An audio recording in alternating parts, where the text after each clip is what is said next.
time to shine. Squatch sees it's time to shine. Sunday night of rise to shine.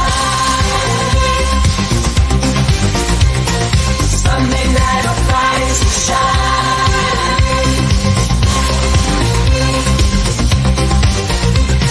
Squatch it's always time to shine.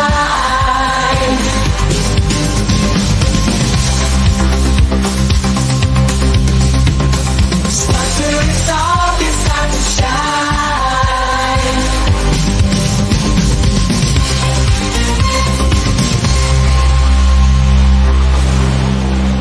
Welcome to Squatch-D TV, where the truth is first before all else. Join your hosts, veteran investigator, TV personality, and author Steve Kulls, and from the Kentucky Bigfoot Research Project and the Kentucky Fried Fixes channel, Chris Bennett. Sit back and prepare to take yourself on a journey with the longest-running Bigfoot podcast, Squatch-D TV. Here are your hosts, Steve and Chris.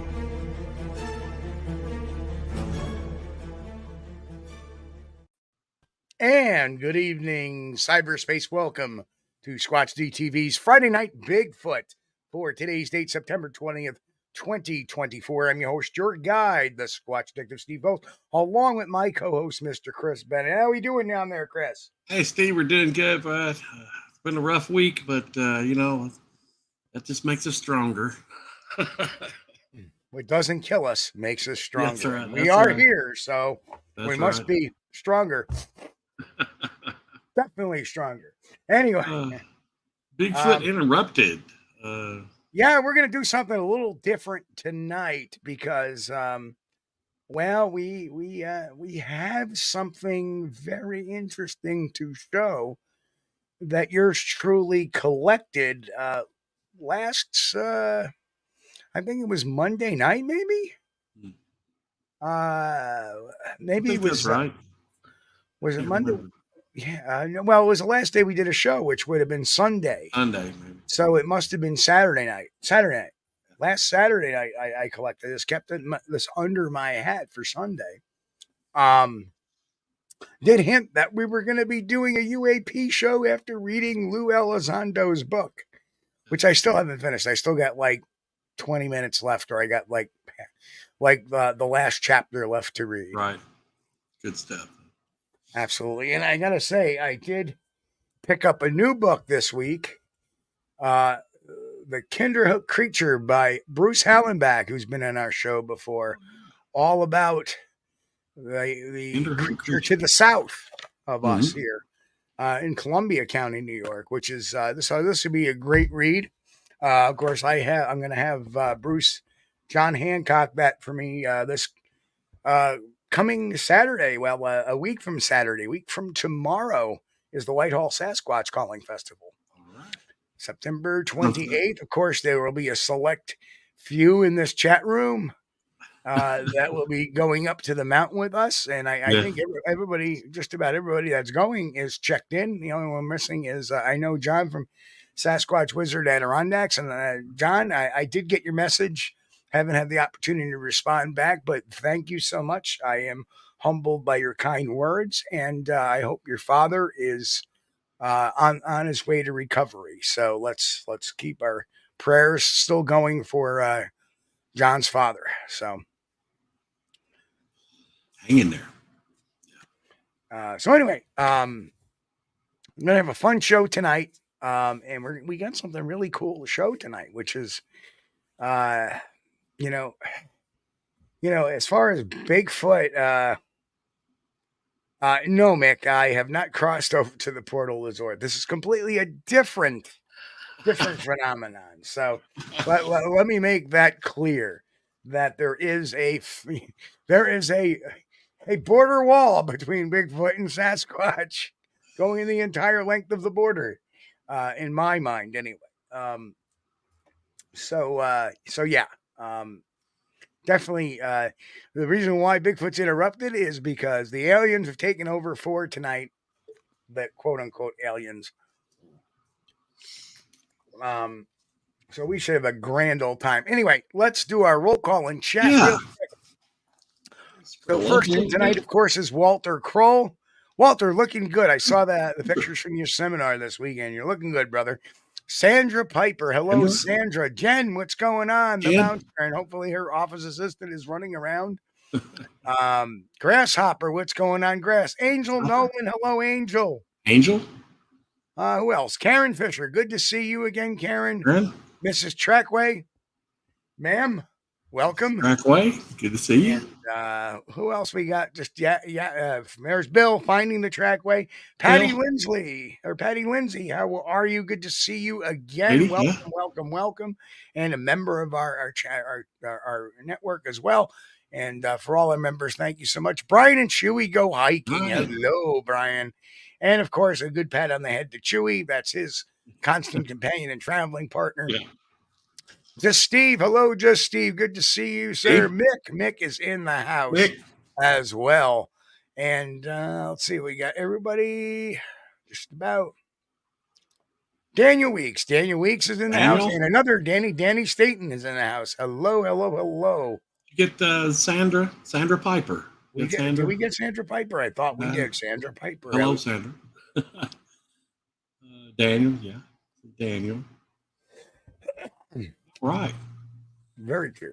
Somehow I don't think Mick said somehow I doubt we'll be seeing Matt Johnson on Steve's show in the near future. You never know. The man is kind of he would do it, but I don't want to entertain it. I just don't. Because it's kind of like this. When you're pitted against somebody, even though you have facts, doesn't matter if they have belief or faith in that, whatever they believe in. You're not going to argue that. You're not going to prove a point. You're not going to do nothing. They're going to stand firm on whatever they say, and they're going. Right. So there's no sense of there will be no positive discourse in that particular manner. But boy, let's review a couple of things that have been going on. First of all, the Lou Alessandro book, Imminent. I did get through 90% and 95% of the book. Very interesting things. He very well details. Now, I listened to it on the audio version because a lot of times I start reading and next thing you know. Yeah. I'll do that. But what I do is, especially when I was driving out to the Pennsylvania Bigfoot camping adventure and back, I was listening to about 75% of the trip. 25% of the trip, I was finishing up another audio book because I didn't want to start one without, finishing up the other one. Love audio books. And the 75%, I was driving back, and thanks to Audible, I have an Audible account. But anyway, Alessandro's book, very, very, very informative. And you know what? You may not. I know Brian says I don't trust Elizondo. I have no reason not to. The man left his job at the Pentagon to become public. If you understand the etiology of it, he just didn't pop up on the screen. He was actually courted by what's his name from Blink 182. Brian, I think his name is Brian. I can't think of his name, but anyway, he went to work for him for a little while, and then that organization eventually went bankrupt. But as far as what he's bringing out, what he's explained, and of course, he still has still has his clearances, so he's got to be very careful in what he says, and he can't disclose everything. But what he has disclosed is some very interesting stuff. For example, and mind you may not trust Elizondo, but there's several other players that have left the government too, including David Grush, that have all, they're all on the same page as far as what's going on. And, but Elizondo kind of confirmed that Roswell did exist, and sort of right in line with Grush had said about the recovery program. And, I would, and the funny thing is the perfect companion to Elizondo's book was the Joe Rogan interview he did Elizondo did with Joe Rogan. And some of the things that he briefly explained on Rogan, he really gets into depth in his book, including that explains a lot. And it wasn't his idea. I forget the name of the professor, but I want to say, I don't want to even guess. But there was one professor who's been on different shows as well talking about this, but explained, the travel and how that occurs. And it was just some really fascinating stuff. Tom DeLong, no, it wasn't Tom DeLong. It was uh, Dr. Hal something or other. Craft, something like that. But anyway, he explains how that what they've noticed in all the videos, and there were others. He even said, Elizondo even said that the videos that they were able to get to go public were not the best. They were very, they were like the minimalist ones you could. Of course, they didn't release the other ones because they may give up some secrets of how we gather our intel and whatnot. And he talked primarily about the 3 he was responsible for getting released and getting the stamp of availability for public use, and that was the Tic Tac, the Gimbal, and the Go Fast videos. Yeah. That Tic Tac video was pretty neat. I like that one. It was pretty cool. Well, they all are in a way. In fact, the gimbal one is just one of many that were there, and you even hear one of the pilots say in the video, "Oh my, there's a whole fleet of them," but they were only had the camera focused on the one that was closest to them. So yeah, and of course, all that stuff has been backed up by radar operators that have since become public. So you have the pilots, the radar operators. You have public officials, including the former deputy assistant secretary of defense, the former the National Security Agency director. You have them all coming forward saying, yeah, this stuff it's really going on. But what they can release is very limited due to they don't want to give up because a lot of the intel they're getting is the same stuff they're using to spy on the bad guys from us. So I understand that from a security perspective. I understand why they are kind of reluctant on releasing everything. But it's bad because we know for a fact by admission that our government lies to us. Absolutely. After the Roswell incident, what was it, about 50 years later, they released the Roswell report, and it said, yeah, well, what happened was we lied back then and said it was a weather balloon. What it really was Project Mogul, and it was something. Well, they said it was. They said it was Project Mogul, but it really wasn't. Well, we don't know because they already admit. Well, we lied to you this time. Well, no, wait, how do we know you're not lying? If you believe in what Grush says and Elizondo says, is that was a recovered craft, and Elizondo in his book even goes into a deeper discussion. Actually, there was 2 craft, and one went down and one got away, and it had something to do with, and he wasn't even sure it had something to do with an electromagnetic pulse that interrupted the craft's ability to fly. And that's how they forced it to come down. I'd like to see some hard evidence. I'm skeptical. I'm from Missouri when it comes to the UFO stuff. Well, I agree, but you know what? You cannot beat the long line of evidence going on with the witnesses. A long time ago. God, this is. I'm trying to say. I want to say in the early '90s. I have a friend of mine who actually wrote a book on UFOs, and the forward to his book was written by Stanton Friedman. Yeah. And he was a big member of MUFON. And then at a very young age, he had a stroke. So that kind of took him out of the game for a long time. Right. And he kind of just faded into the woodwork. But and there's a couple of parallel stories. Like I said, he was a MUFON investigator. So, and I had an interest in this. In fact, I belonged to a group called APRO many, many years ago, back in the early 90s. and APRO, their founder died, and the widow wasn't able to like maintain anything, and that so slowly. I was with them for a few years, and then it slowly crumbled. And I was actually a field investigator for them many, many years ago. So there's a little tidbit that before, when the very first investigator position I ever had, outside of my profession in this weird world, was actually a UFO investigator. But I didn't find it very exciting because somebody sees something in the sky. They didn't record it. What can you say? I mean, Right. yeah, you can see if there was a flight, big deal, but that's if they're telling you the truth. Right. So I always had that stigma to it too, like I do in the Bigfoot field, is that at least with Bigfoot, there may be the possibility of physical evidence because you're talking about a terrestrial animal, something that's there. Right. UFOs don't leave tracks usually. Right. But when I did find fascinating, and I kind of got off track there, but my buddy Carmen, he took me to this symposium they had at the Rensselaer Polytechnic Institute at this huge college in Troy, RPI.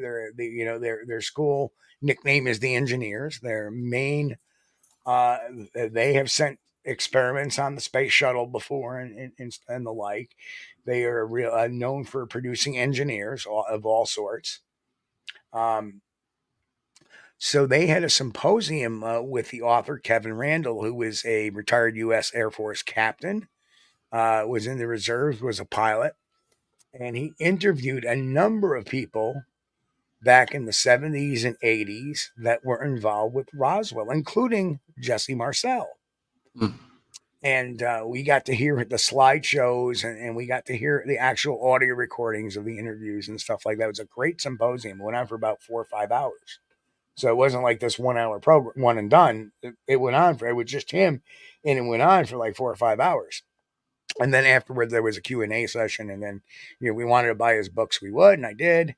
But he did a really great job of interviewing these people. And so to me, that says scores. I mean, you're not going to find evidence. The military has it all, but what you do have is all these encounters, which if you put them all together, show a very uniform, consistent picture, which is what you look for as an investigator, is you look for a consistent picture. If you don't have that physical evidence, you want to get that scenario, what exactly happened. So, David, I hope you're feeling better, brother. David just had surgery this past week. I hope you're feeling better, brother. Yeah. So, yeah, it's very interesting as to, all of that Roswell stuff.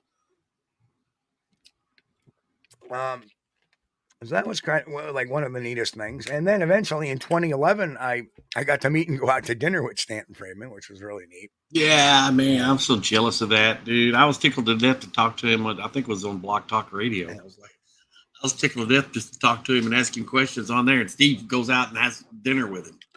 Well, Justy said most UFO are test craft from the military during the Cold War period. No, they're not.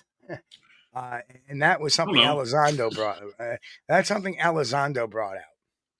Is that the military cases that they're bringing out? Military will not test military aircraft in the presence of other military exercises without at least letting people know. That way, there's no cause of death, and it's a very good description. And yes, there are some. The F-117, it could be mistaken for a UAP. The B-2 bomber could have been mistaken for a UAP, which is why I always kind of wonder about the boomerang type of craft. Where I worry about the boomerang type of craft. But Elizondo makes a great point. When it comes to the question of, and it makes perfect sense, if what Elizondo said did not make sense or argued against the facts of UAPs being real, I would be distrustful for him. But everything he said made sense and was in the position that UAP are real, they exist, and they are foreign craft. They're not human made. So you have those three big factors there. Right, exactly, Dan, the flying wing in World War II. But since what people fail to mention is that in World War II, there were Foo Fighters. And they were strange lights that were seen following planes that were traveling over the British Channel and such. But the craft, these spheres, these discs, these Tic Tacs, whatever you want to call them, they've been seen since the nuclear age, since 47. And they have been doing the same maneuvers since 47. And that's Elizondo's argument. Elizondo's argument is that, well, could it be maybe one of our enemies that are doing these craft, or perhaps a U.S. secret mission? Well, we didn't have that technology in the 40s, but everything they did in the 40s is the same thing they're doing today, right? They were able to do this hypersonic, incredible G-force turns back in the 40s and 50s and 60s when we didn't have that technology. Right. When nobody had that technology. Yeah, well, So we still don't have the technology to do the turns that would kill. and so I agree with that too. The boomerangs and that we're seeing. And what people don't know is in the 80s, there was a huge flap of the boomerang UFOs seen over the Hudson Valley in New York State. And again, they were described as being much larger than that of a B-52. They were silent. Some of them hovered, and all of those are not indicative of not a B-52, a B-2 bomber. So none of them are indicative of a B-2 bomber or, or an SR-71 or an F-117A. None of those really existed, Well, I could see how people out in the area around Groom Lake would see a triangle in the air, right. and it's probably where they were testing the stealth fighters or the stealth bombers or something, and that could be mistaken for sure. UFO. And you know what? Even Elizondo says there are a lot of aircraft that were missing, which is why ATIP dealt with, instead of dealing with civilian reports necessarily of UAPs, they were only dealing with the military because they would have multiple levels of confirmation. They would have FLIR confirmation, IR confirmation, radar confirmation, pilot observation. And as far as, as like Elizondo said, that he believes in the pilots. These guys are supposed to identify, over 24 types of aircrafts, within seconds of them seeing it in the air. And determining whether or not they're friendly or they need to fire on it. And they do that in an instant. So he goes that when they see something like this and they say something's out of the ordinary, he tends to believe them necessarily. And of course, with the radar hits and the confirmation of the tracking and any type of surveillance equipment that's on the same craft, that's why they have positive. Now, I have it somewhere. I'm not sure. Hang on one second, Chris. There was one UFO sighting that I remember reading about. It's been so long I can't remember, but yeah, it was mixed to something about a massive triangular. This one's described as a pyramid-shaped UFO, and it had fire coming out of the bottom. And the people that saw, there was a family of people. And God, it's been so long since I read about it, but they got radiation burns because of that. So that was right. Now the funny thing is the police chiefs, the United States Police Chiefs Association, back in June 2024, released this, and it's been deemed unclassified. But in June 2024, they actually released a UAP reference guide. And with this reference guide, basically talks about UAPs in the news, law enforcement considerations, unknown threat to public safety, aviation safety, UAP related calls for service, and the fact that for a long time there was no reporting mechanism. They talk about completely about the U.S. government programs, including OSAP and ATIP. They talk about the hearings and the whistleblowers. They talk about Elizondo. They talk about Congress and the laws that they're either have passed or in place about any UAP legislation. right. Then they talk about ARROW, which is the new thing, and UAPTF, which is all the new UAP programs. There. Yeah. And Yeah, then all these new names, that's what aggravated me, Right. because they said, the government stopped investigating UFOs back in 1969 or whatever. Well, yeah, then they started investigating UAPs, and they talk about came up with a new NASA. term. Yeah, they talk about NASA and their UAP study. Yeah. They and then finally, as we get towards the end, they have Section 10, the UAP reporting mechanisms for public, commercial pilots, and controllers. And they have a listing of all the places people and they themselves can report UAP sightings, including their websites and links to their reporting mechanisms. And then they have Section 11, which was the key takeaways to the whole thing. And I mean, some of them. Yeah. Project Blue Book, yeah. After they canceled that, they started up another one, and they just changed the name. Well, we're going to call them UAPs or whatever. So, yeah, it's, I mean, quite an informed and probably one of the most information packed type of material. And in actuality, just Steve, that is incorrect. The new one they're coming out now with, the what is it? The SR-72 can travel at Mach 6. So I'm up on tech. I've been up on. Well, the SR-71 was fast enough. Right. Now, yeah, the they're pilots. In the event of a missile launch from the ground, they were briefed to speed up. Oh, that's fast. Yep. You can be out of there, but before the missile that launched from the ground can reach you, you can be out of there. Right. So let's talk about what's been going on in my neck of the woods. Enzo, 100% correct. They changed it from UAP, which stands for, originally it stood for unidentified aerial phenomenon, but they changed it to unidentified anomalous phenomenon because to be more honest to the topic, because they are transmedium devices. They can travel in space, they can travel in the sky, and they can travel underwater. And that is really interesting stuff.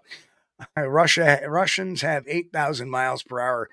Yeah, that's usually when they're going back home. They're 8,000 miles because they ain't getting very far when they're going places. Well, that's for sure. But hypersonic missiles, right? They got hypersonic missiles, supposedly. Supposedly Iran's got hypersonic missiles. After that big boom the other day, I don't think they have many missiles left. Anyway, but this is not on politics. Let's keep the politics and let's stick to the facts. Oh no, we're talking about hypersonic stuff. Yeah, that's cool. But anyhow, what's been going on in my neighborhood? About a month ago, back in August, there were a couple of pilots running not a commercial flight, I should say, a private flight over my area. That had reported seeing a UAP, doing some of those tic-tac shaped UAP, doing some maneuvers. Actually, I'm sorry, it was a sphere-shaped UAP. Doing some maneuvers in Fort Edward, New York, which is only about 4 to 5 miles to the north of me, over a farm, as they were telling me. They said it was over a farm.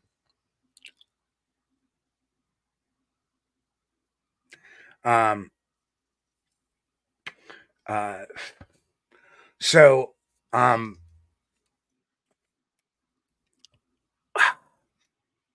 you decided to check it out? Well, in reading Alessandro's book, I decided to take my night vision, which is infrared, and start looking at the skies. Now, the funny thing is I walk out in my porch, and I have a very nice sky in my backyard. Right. And automatically I see a satellite just moving right along with the naked eye.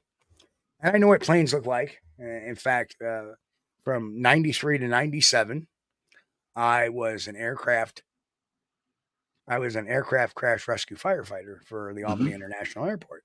So I have a background, and one of the things we had to do was we had to identify planes by their silhouettes as well.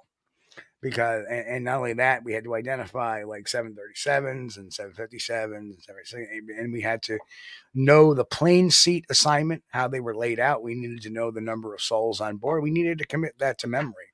Right. That way, when we get a report, the tower would tell us, we have a 737 coming in, series 200 coming in. Sorry.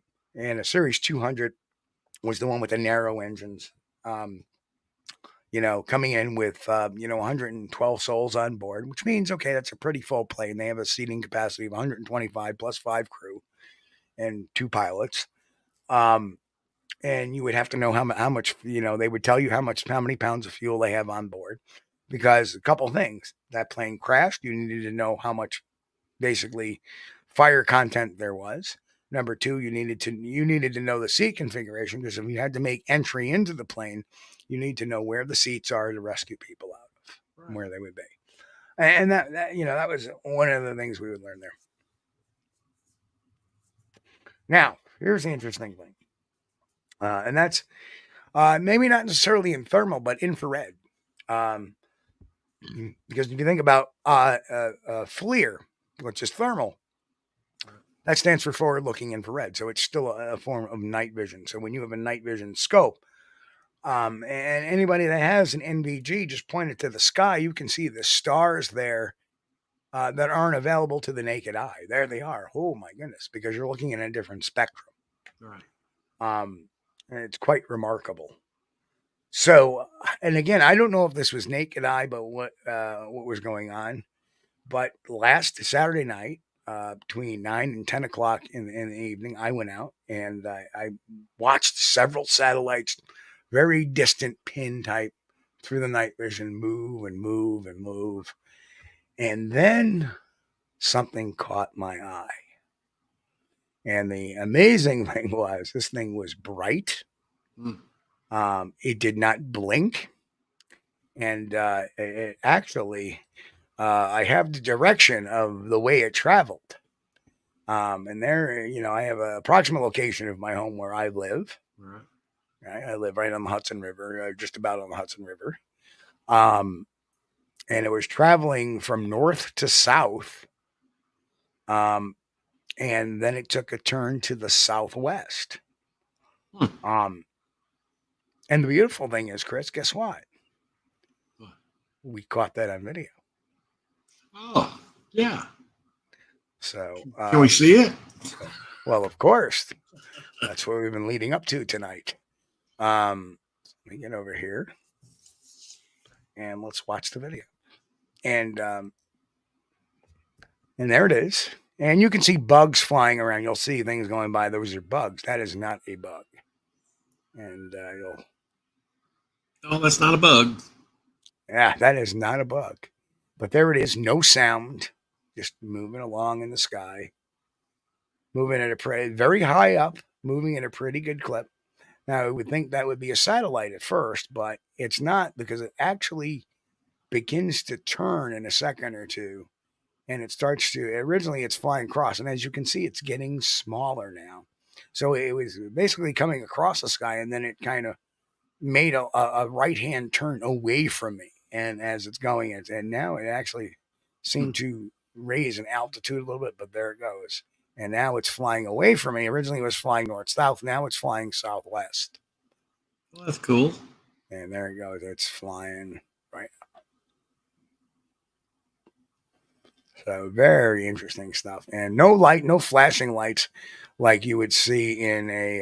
yeah, if it would have been an airplane, there would have been a light flashing. Right. Even when they got their runway lamp lights turned on, right, to come in for a night landing, they've got their tail lights and stuff is still flashing, and the marker lights, I guess you want to call them. Signal lamps. Yep. No noise, nothing. No flashing lights. And when a plane flies up there, it is required to have 1 or 2 flashing lights. That's right. It's a platypus, a damn flying platypus. Platypus from Planet X. And the brightness of it was incredible. As far as like, we can watch that again. I'll put it up there. But as you can see, it's bright as some of the brightest stars in the sky. And it's just moving along. And at this point, it's still traveling north south. And then all of a sudden, it's like I said, in a little bit, it's going to make this turn. I think it's right about here. It starts making this turn to head a little bit southwest. And there it goes. It's making that turn. And now, you can almost, clearly from my vantage point, I could see it changing direction as far as, because basically, if you noticed, I'd stopped moving from right to left. I was originally, I was originally moving right to left, following it, and then all of a sudden, I almost stopped a little bit, and my left didn't have to move as much. Dude, you're going to set up the IR night vision on a tripod or something, and go out every night and just check out the stars for a while. That's pretty neat. If you got that stuff right around your area. You could see satellites, but the satellites were not as bright and not as large. Yep. DM Sabo wants to know, did you notify MUFON? No, because really, and I still have that opportunity to do that, but I have notified it to my own gaggle that I deal with occasionally in discussion. So, and they were like, "Wow." So, I'm not trying to really be a big public authority on this, or, no, not a drone at all. Not a drone at all. Number one, it's at nighttime, and drones have to blink too, and that is way bright.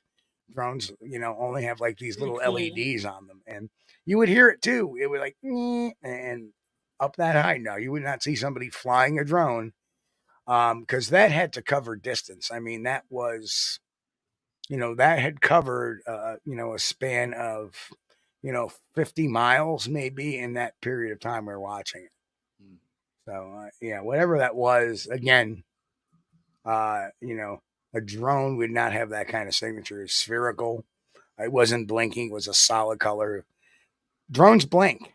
If you own one, when they're up in the sky, they have to blink too, just like any other aircraft. And like I said, that was way up. You got to understand, it's nighttime too, so it's quiet outside. There's no traffic. Traffic dies down here about 6 in the evening, 7 in the evening. And by the time darkness comes, you may have an occasional vehicle, but there were no vehicles at like 9:30 on a Saturday night. And it was just like dead quiet. And there was no sound, nothing, not even a distant buzz or anything like that. So, yeah, if it had been a jet, you could have heard the jet wash after it went by, And you would have seen blinking lights. There would have been that red, those blinking lights that you have on a jet.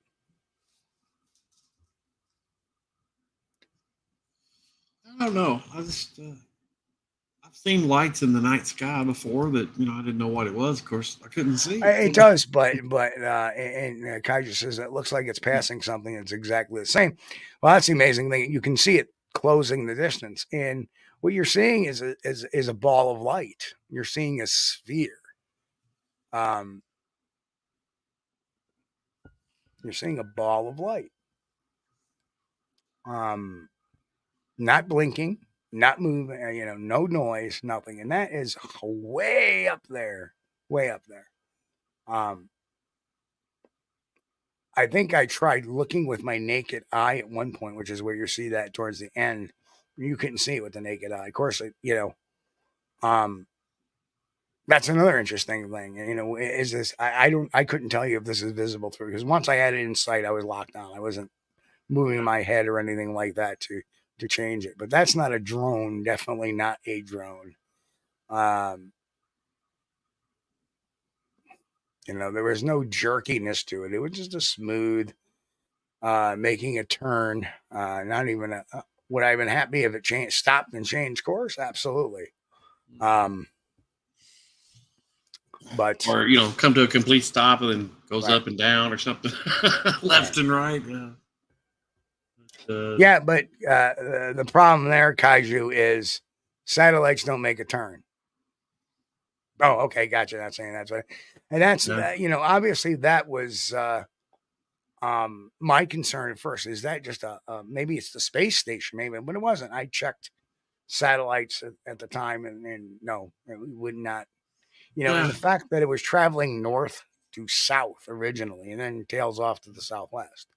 Finding the track says UAPs aren't really my thing. Well, me either. But immediately back in November, I had 2 objects go over my head at treetop level on therm. Yeah, You saw therm enough to know it wasn't birds, bats, or solid drones. Yeah, that was another thing. Back in 2011, I was up on Bird Mountain in Vermont, and with Frank, and I had a crew going up the mountain, and Frank goes, "Hey, Steve, what the hell was that?" Turn around, and this is daytime, mind you. This is 2:00, 3:00 in the afternoon. Right. Sun's out, everything is bright, and here's this ball of light in the sky. Hmm. Ball of light, bright as Venus would be at night. Yeah. But except it's in the daytime sky. Right. And it's just sitting there, and it's moving towards us, and it's just kind of drifting around, and then it goes back another way, and then all of a sudden it just takes off. Like there it is, and we watched this thing for a good half hour, 40 minutes, and it just kind of hung there.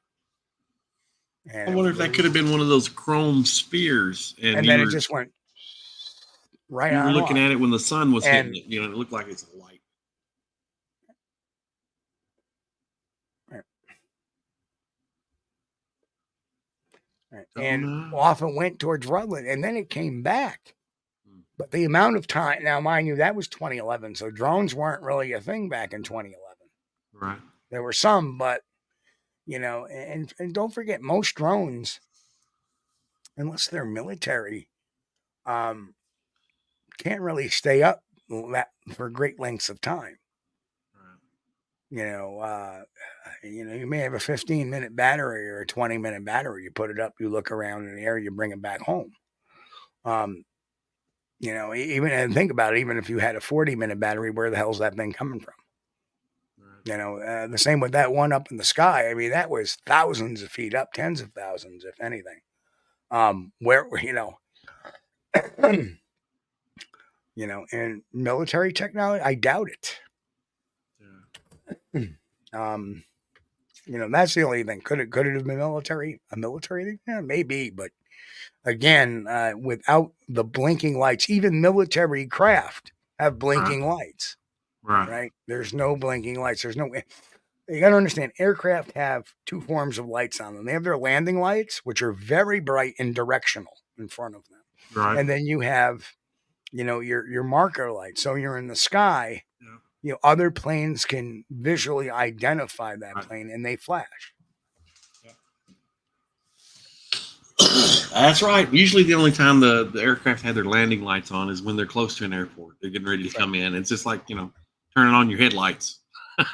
So you can see it. And I've seen Starlink satellites before and stuff, so this wasn't anything. Yeah, those were cool. Yeah. Jared, one of my twin boys, sent me a message a few months back now, I guess, and he sent me a video, and it was showing the Starlink satellite system going through the sky there near Hardyville, where he was at, and in Kentucky.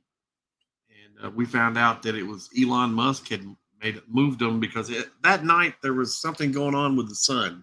There was a sunspot or something happening on the other side of the planet, so he kind of moved the Starlink system away from that. But it just looked like a row of lights, and I was like, "Whoa!"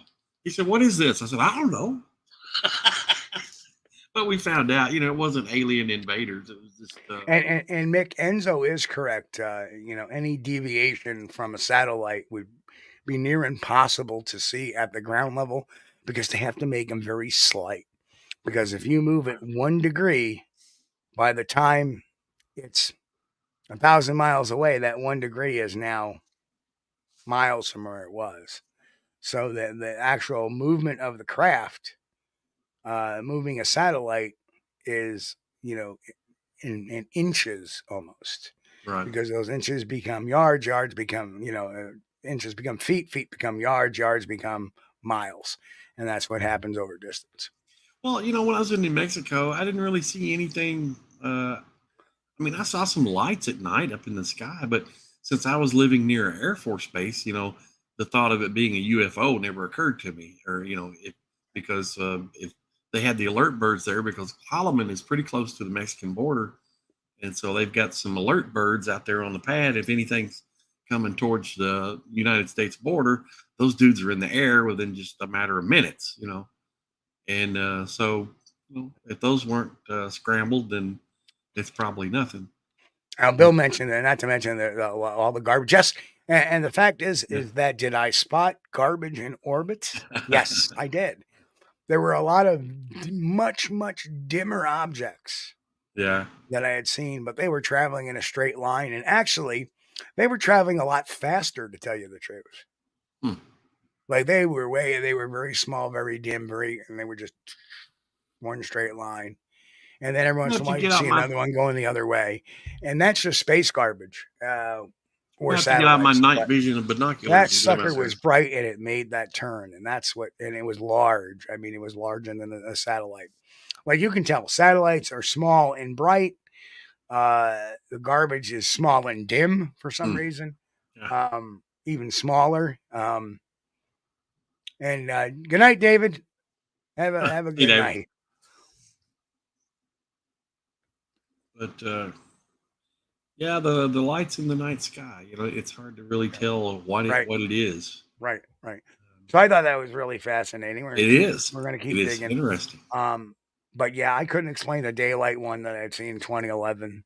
Right. And I had a very brief sighting of something I couldn't explain when I was living over in Sarasota County. Right. And I just went out my back deck because I had that back deck with a very close forest. So I only had like this little strip, and all of a sudden I see this thing fly over my head, look like a big bright ball. Now, was it a meteor? I'm not sure. It was like it went over that quick. It was really fast. But we didn't hear any sonic, supersonic explosions or anything like that. Right. Like we had heard the night we were doing that podcast and that meteor went over. Yeah. I remember that meteor. And that thing was, it was large. It was like, what the hell was that? It's not a tree hit the house. Right. I remember. Oh, man.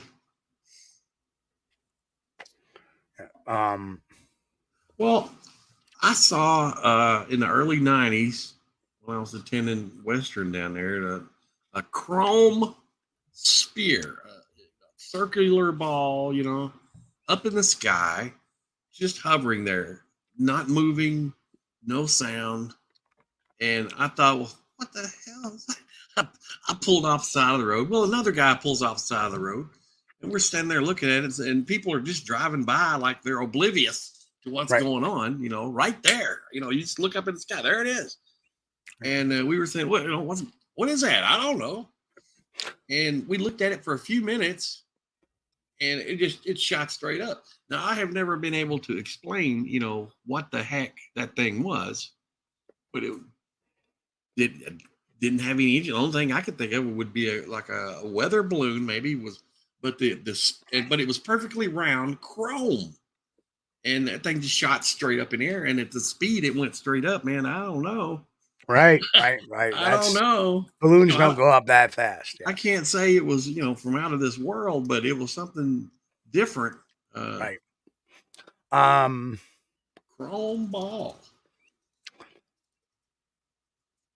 But that's it. That's been my whole exciting life of UFO experiences, that one thing. And I was down there and lived, well, not close, but near Roswell, out there at Alamogordo and La Luz, New Mexico.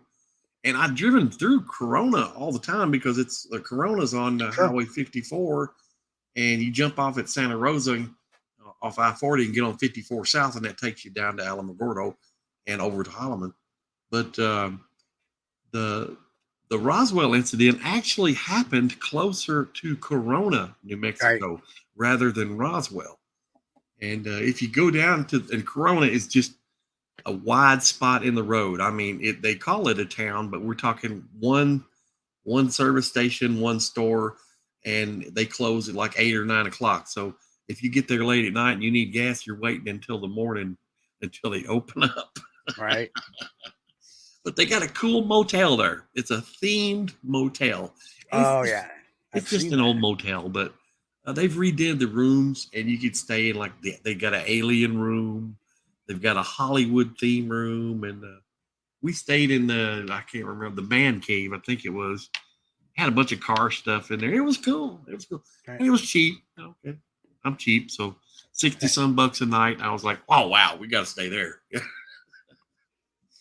But that's actually just up the road from the Roswell Corona crash site. And yeah, you go down south on 54th, just a few miles, hang a left on this other road, and I can't remember the number, but yeah, it's on the maps there. Right. The Roswell crash site is marked on Google Maps. Yes. So if you wanted to, you could drive to it. Just make sure you bring extra gas. Yeah, that's a good idea. But I'm not sure. It may be behind a gate now. I'm not sure you can drive through that gate. You may have to walk. But I don't know. Just interesting stuff. It'd be cool. Yeah, it'd be a cool trip if you're driving through the area. Well, then there was the infamous Kecksburg UFO case, Kecksburg, Pennsylvania. Yeah. Where many people reported them seeing carting an acorn-shaped one off, and that's another one of the shapes that are often seen as an acorn. And like I said, there is a lot of explanations going on as to why they may appear to be round. Because that may actually be a field around them, not necessarily the craft itself.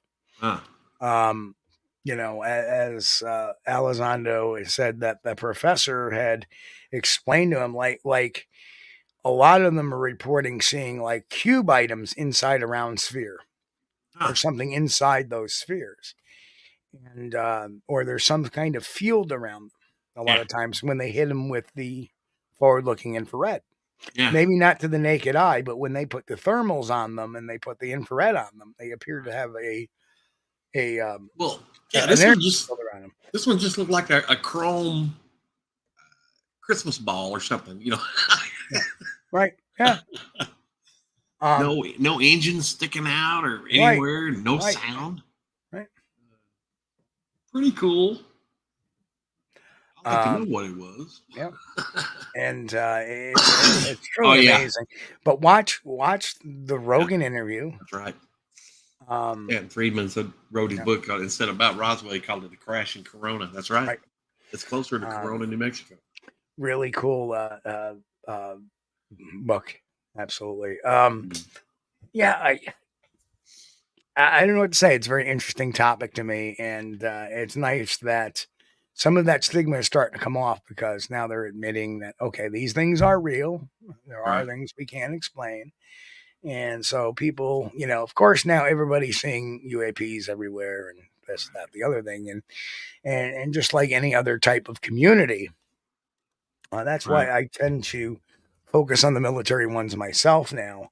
The ones when the military releases a video, AKA like the jellyfish. Tim, welcome aboard, bud. Hey, Tim, how are you?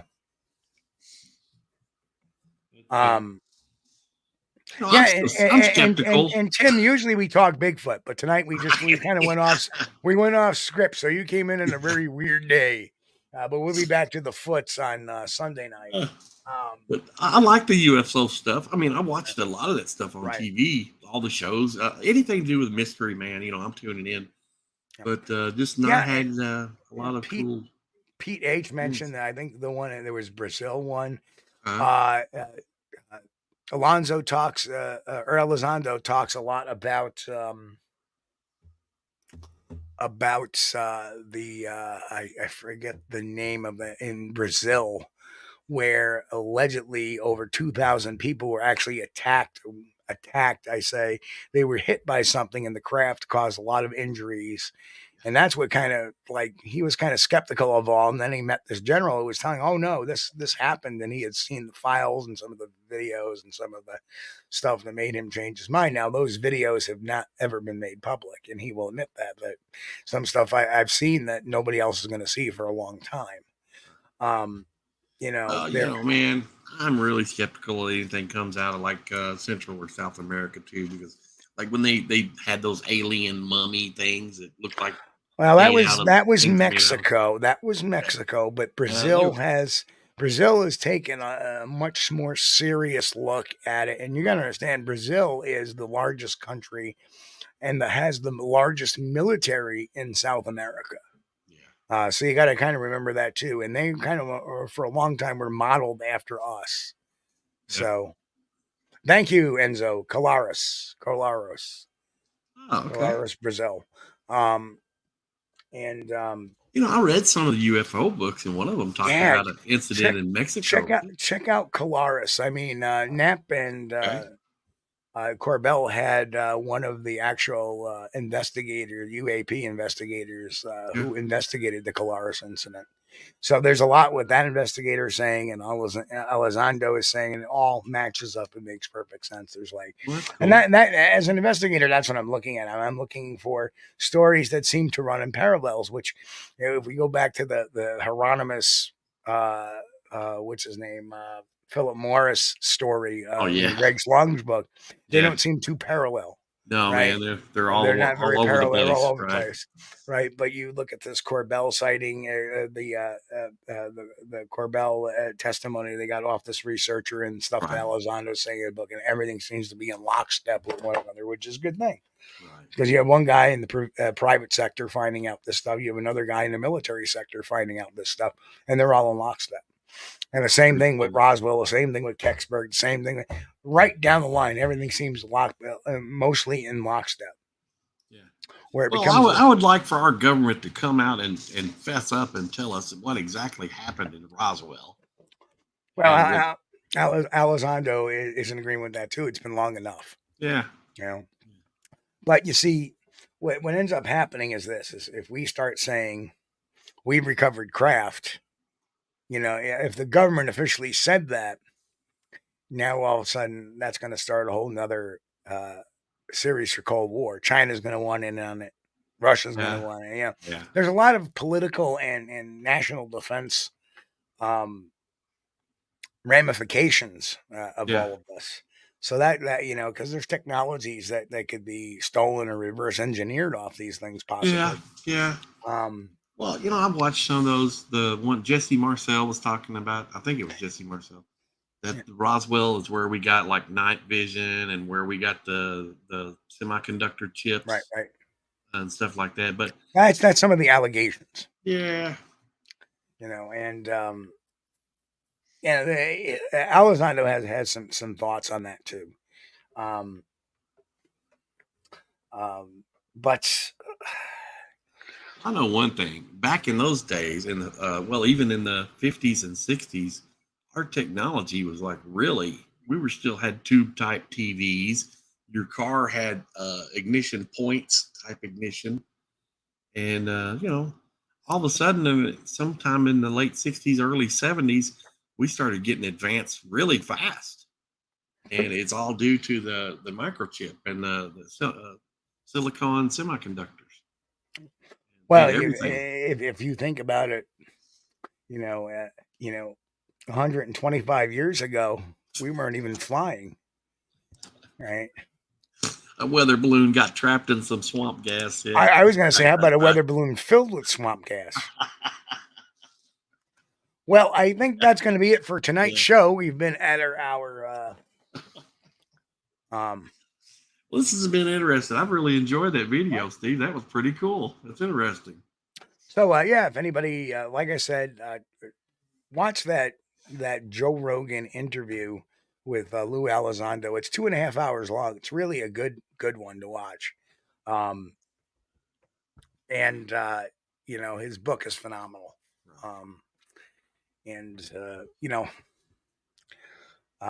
Who knows what's going to happen? I know Elizondo mentioned that one of our fine Democratic senators, our senior one, is trying to get legislation to declassify any UAP report that's 25 years or older.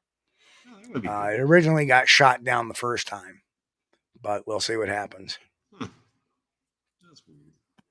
So, why would they want to, something that old? What difference would it make to national security now? Well, other than maybe China wants some, Russia wants some. Okay. Yeah, but they probably already have it anyway because of all the secrets they've Well, stolen. I'm sure. If we've got one, they've got one too. Right. I'm sure. So there it goes. But anyway, folks, we hope you enjoyed our little step over into the other side of things for tonight. Every once in a while, it's good to throw something new out there. And actually, I had something to show. So we figured we'd throw it out there and for everybody to enjoy and take a watch. And, who knows? A little step back from Bigfoot every now and then doesn't hurt anything.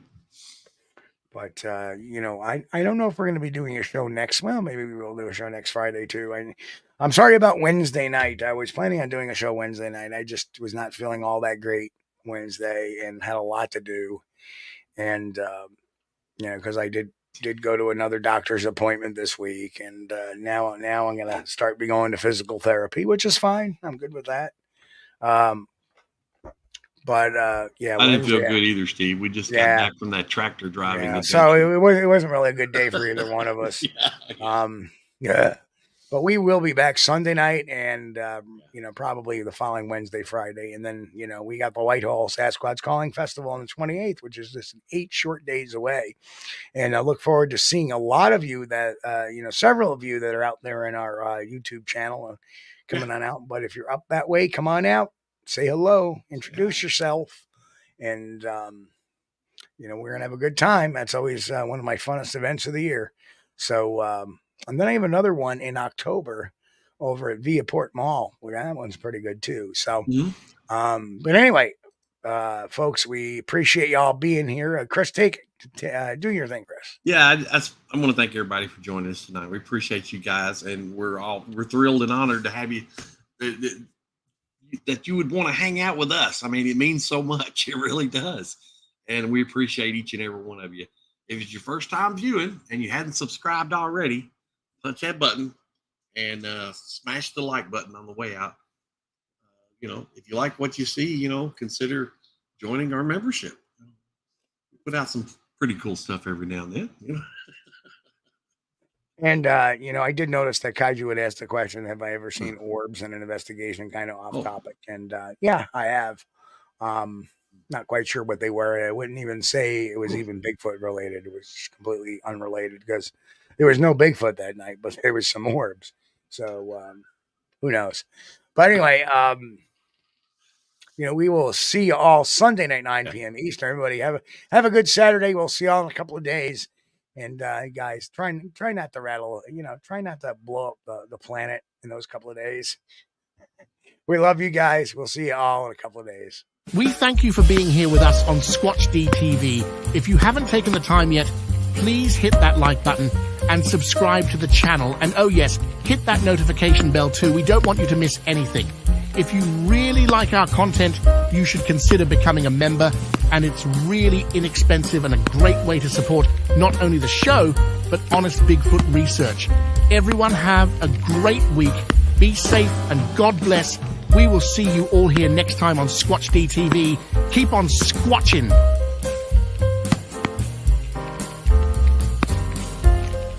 Ba-da-ba-ba-ba. Ba-ba-ba-ba-ba-ba.